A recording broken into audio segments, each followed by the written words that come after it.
I just got the new 12-inch sliding mitre saw from the Lumberjack Tools Pro Series, and it does this.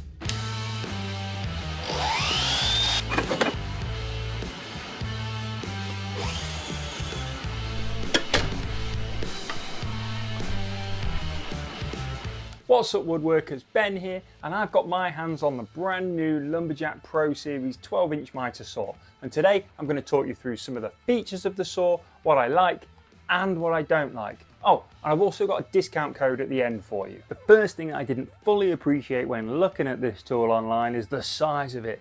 I knew it had a larger 305mm or 12-inch blade, so I knew it would be bigger than my old 210mm or 8-inch one, but holy smokes, this thing is big. You get a whopping 370mm of cutting capacity, but you'll need a good 260mm behind the tool for the sliding mechanism, which brings me on to one of the things I'm not so keen on. For me in my workshop, I don't really want empty space behind the tool, as it's just a waste. Now, I've seen a lot of the newer saws from various different brands have all come up with their own way of having the sliding mechanism come forward rather than backwards. I can't help but think they've missed a trick here.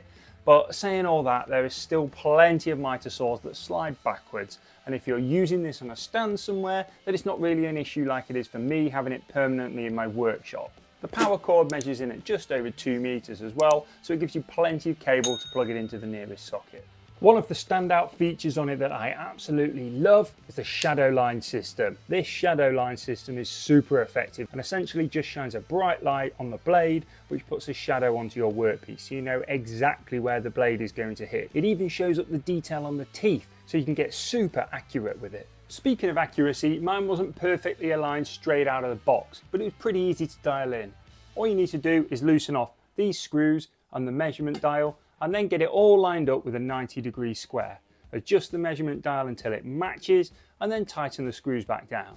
Doesn't get much easier than that. The fence is solid and has plenty of support higher up, with the option to slide these supports out of the way when making bevel cuts. Just make sure you remember to move them before making the cut. It also has holes in the fence, you can add sacrificial boards and make zero clearance fences when you need them as well.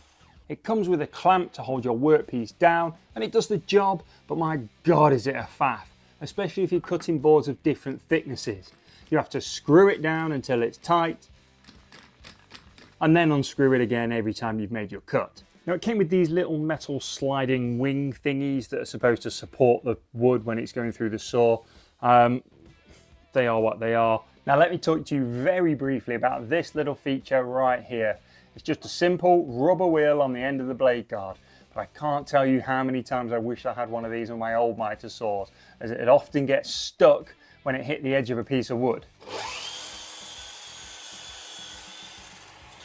Sometimes it's the little things that are the most satisfying. By the way, if you do decide to buy this tool or any other tool on the Lumberjack Tools website, then use discount code Lion Bear for money off. Now let's discuss one of the most hotly contested features on mitre saws at the moment: dust collection. This one did come with a dust bag, but frankly I think those things are completely pointless, so it went straight in the bin. Upon first inspection I had high hopes. It's got one of those rubber flaps at the back of the blade that's designed to move effortlessly across the wood and help suck up all the sawdust that's being kicked back from the spinning blade. And it's got a port at the end for me to hook my shop vac up to. My shop vac is from Lumberjack Tools, so that should fit perfectly too, or so I thought. Not only do the dust vac ports not fit, regardless of which one I use, but the flappy thing sometimes gets sucked into the tool, which isn't ideal. I found a third-party aftermarket device that can attach to this, so I'm going to get that ordered and attach it to it. In the meantime though, I'm just going to rely on my old friend gaffer tape. This saw has a bunch of positive stop points that means you can easily click into the most popular angles without having to think much or do any measuring. Let's do a 45 and see how it works. Nice, a perfect 45-degree cut. So it goes 50 degrees to the left and 60 degrees to the right. To adjust the angle, you just unscrew this knob and press this lever to move it. All right, let's have a look at the bevel feature. This saw has a double bevel, meaning it tilts to the left and to the right, whereas some saws only go one way. The scale is nice and easy to read, and there's a little marker that's easy to line up with the measurement, and has positive stops for the key angles.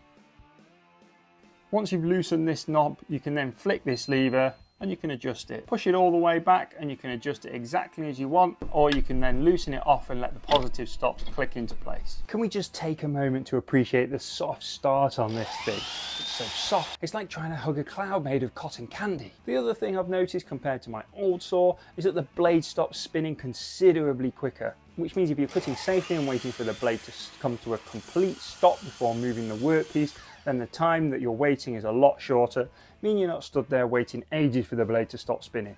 And that's a great safety feature, especially when paired up with the double safeties trigger system, which is great as it means you won't accidentally fire it up just by grabbing the handle. It works by flicking this little switch first and then pulling the trigger. The depth stop feature on this saw is pretty good. I like the knurled grip on this bolt so that you can adjust the depth to your required setting, and then you just flip this plastic lever down and your depth stop is in place.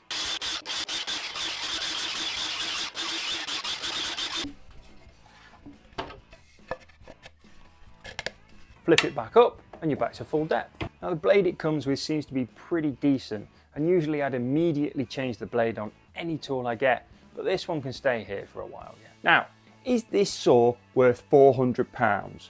Well, when you compare it to other competitors on the market that are roughly double the amount, or at least £100 more, then yeah, I think it's a no-brainer. I think if you're looking to upgrade to a larger mitre saw and you're a hobbyist or a DIYer, or maybe a tradesperson as well, but I can't really speak for them because that's not my world, then I think this saw is really worth getting.